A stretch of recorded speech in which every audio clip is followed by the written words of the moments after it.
Constraints and butterflies. We discussed the changes that we made to constraints and butterflies in order to make progress on factoring, and we will explain how we got a 2,000-fold speed up at the end of this video. Everything in this video is based on the Hadamard population equation, which is that for all binary vectors a and b, the fast Hadamard transform of a dot product the fast Hadamard transform of b equals n times the population of a intersect b. That equation enables us to build what we call equation butterflies, which are very similar to fast Fourier transform butterflies, but describe all of the ways in which a constraint may be true. Our story so far. One of the first problems we worked on was garbage can packing. When we are given a bunch of garbage cans that contain various items, the goal is to choose some number of them that have no items in common. For example, these two garbage cans contain stale bread, and so we can choose at most one of them, or neither. These two garbage cans both contain fish heads, so we can choose at most one of them or neither. The proper solution to this problem is to choose these two garbage cans because they contain no items in common. Our old constraints were based on that same idea that two particular decisions may not both be true at the same time. So, for example, constraint 0, 1 means that the population of the resulting vector intersect 1, 1, 0, 0 should be in the set 0, 1. The constraint 0, 2 means that the population of the result vector intersect 1, 0, 1, 0 must be in the set 0, 1. By applying the Hadamard population equation, we can convert this into the fast Hadamard transform of v dot product the fast Hadamard transform of 1, 1, 0, 0 must be in the set 0, 4, and so on. The consistency algorithm. Given a number of bits b, which is a power of 2, a set of constraints c, and a number of truths t, which is somewhere between 0 and b, find a vector v that has b bits and satisfies all of the constraints and has t truths. The consistency algorithm has always boiled down to this. First, we map all the constraints to equation butterflies, EBS.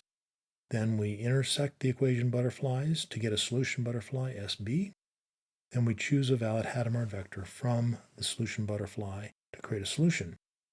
In symbols, it might be sigma of epsilon of C0 intersect epsilon of C1 and so on, where sigma means selecting a valid Hadamard vector, and epsilon maps a constraint to an equation butterfly. Our assessment of equation butterflies is this.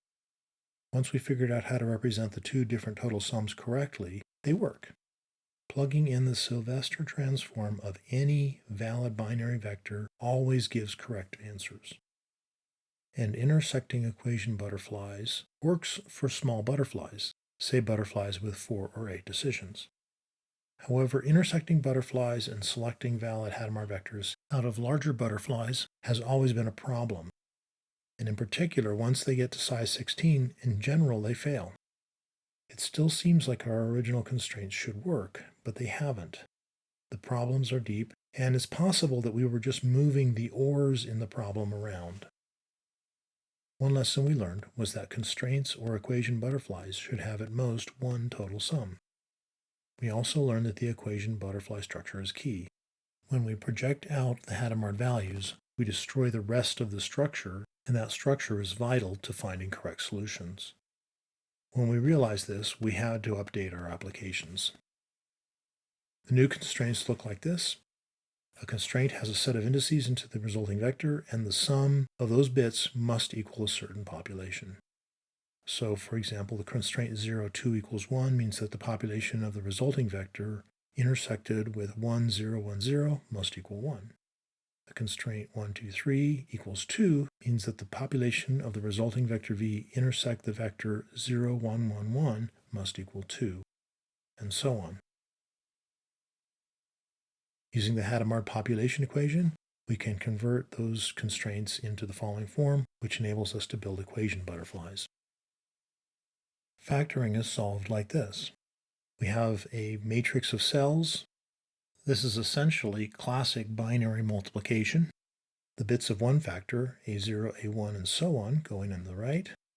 The bits of the other factor, B0, B1, and so on, go in across the top. The zeros represent either the carry in or sum in for the very first cell. The product is pulled from the sumouts and carryouts of the cells along the bottom and right edges. Multiplication sets the factors and then computes the product. Factoring sets the product and then computes the factors. Each cell expresses the following idea. It multiplies bit A sub I and B sub j, and then it adds the result to the carry in and sum in, then extracts the sum out and carry out.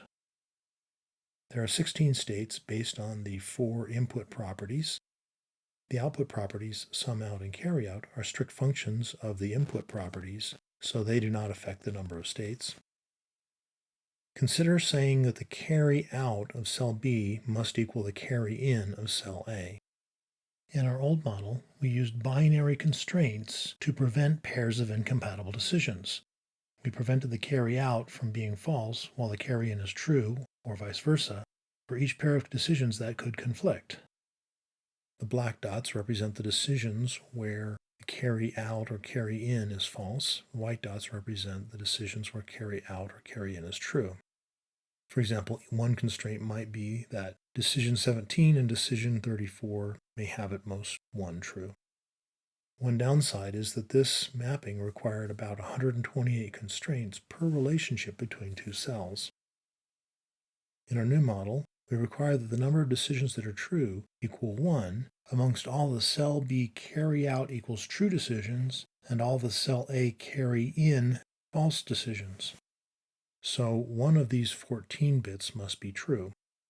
The downside is that the constraint is much larger.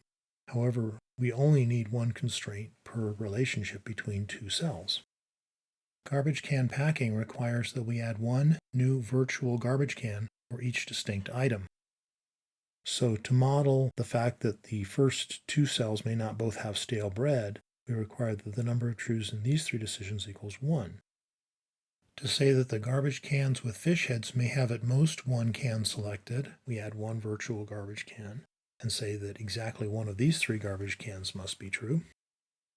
And finally, we add one more constraint to say that amongst the original garbage cans, the number of trues must be 2. The status of factoring. Factoring 4-bit numbers now goes 2,000 times faster than a couple of weeks ago. We're using the new constraints. We are applying constant constraints to other butterflies. When a decision must be true or a decision must be false, rather than building a constraint in butterfly, we simply apply that to the decisions in each of the other butterflies. And further, we had to narrow the domains of the canonical populations, which we will discuss in the next video. The code is now available on GitHub.